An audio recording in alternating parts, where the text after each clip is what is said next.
Մոտ 30 ժամ չի լռել օդային տագնապի ազդանշանը Սոչիում։ Քաղաքում գրանցվել է անօդաչուների ամենաերկարատև հարձակումը ամբողջ պատերազմի ընթացքում։ Ռուսաստանի պաշտպանության նախարարության տվյալով մոտ 30 ԱԹՍ է խոցվել Կրասնոդարի երկրամասում։ Ոչնչացված դրոնների բեկորներից մեկ մարդ է վիրավորվել զբոսաշրջային քաղաքում։ Վերջին 24 ժամվա ընթացքում լարվածությունը չի թուլացել Կուպյանսկի շրջանում, ծանր մարտեր են Խարկովի մարզում։ Դոնեցկի եւ Զապորոժիեի շրջաններում կողմերն ակտիվացրել են հարձակումները դիրքերի վրա։ Ըստ ուկրաինական կողմի, ռուսական բանակը տասնյակ ավիահարվածներ է հասցրել ու հարյուրավոր կառավարվող ռումբեր նետել։ Գիշերը ուկրաինական ԱԹՍ-ները գրոհել են Կրասնոդարի երկրամասի ռուսկա կոմպրեսորային կայանը, որն ապահովում է գազի արտահանումը թուրքական հոսք խողովակաշարով։ Ռուսաստանի պաշտպանության նախարարության համաձայն ենթակառուցվածքը չի տուժել։ Сегодня ночью снова были попытки ударами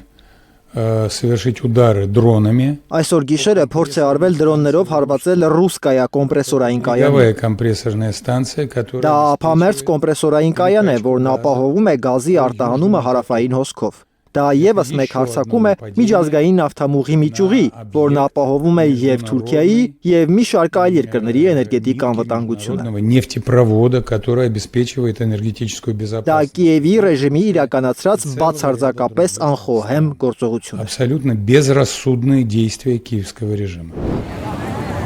Ի պատասխան ռուսական զորքերը հարվածել են Ուկրաինայի էներգետիկ եւ տրանսպորտային ենթակառուցվածքներին։ Կողմերի հարվածներից տուժում են նաև շփման գծին մոտ բնակավայրերը։ Ուկրաինայի Չեռնիգովի մարզի Կորյուկովսկի շրջանում անօդաչուների հարվածների հետևանքով 15-ամյա աղջիկ է զոհվել։ Նրա ծնողները մագնական վնասվածքներով տեղափոխվել են հիվանդանոց։ Դնեպրոպետրովսկի մարզում ամուսիններ են վիրավորվել։ Կինը եւ տղամարդը հոսպիտալացվել են միջին ծանրության վնասվածքներով։ Մահաբեր հարվածների ֆոնին կողմերը շարունակում են խոսել հնարավոր խաղաղության մասին։ Զելենսկին հայտարարել է, որ Կիևը ձգտում է խաղաղության եւ ՆԱՏՕ-ին անդամակցությունը շարունակում է մնալ Ուկրաինայի անվտանգության ամենաուժեղ երաշխիքը։ Խոսելով հնարավոր համաձայնագրի շրջանակում Ուկրաինայի արևելյան տարածքները Ռուսաստանին զիջելու մասին, Զելենսկին շեշտել է, որ որպես պետության ղեկավար պարտավոր է պաշտպանել երկրի սահմանադրությունն ու անկախությունը։ Նրա խոսքով Ուկրաինան արդեն գնացել է զգալի զիջումների, սակայն դա բավարար չէ Ռուսաստանի համար։ Պուտինը դեռ պատրաստ չէ պատերազմի իրական ավարտին։ Ռուսաստանի դեմ պատժամիջոցների մեղմացումը կարող է անվտանգության լուրջ սպառնալիքներ ստեղծել։ Ոչ միայն ռուսական էներգետիկայի դեմ պատժամիջոցներն են Ֆլորիդայում քննարկել ռուսներն ու ամերիկացիները, այլև հեռանկարային տնտեսական նախագծեր։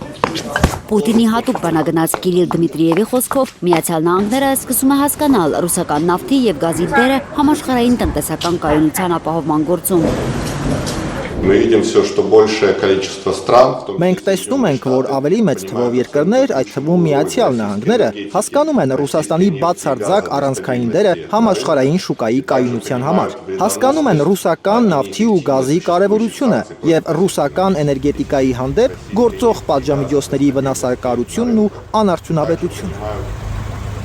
Ռուսաստան, Ուկրաինա, Միացյալ Նահանգներ երակողմ բանակցությունների հերթական փուլի անցկացման վերաբերյալ պատվիրակները նոր հայտարարություն չեն արել։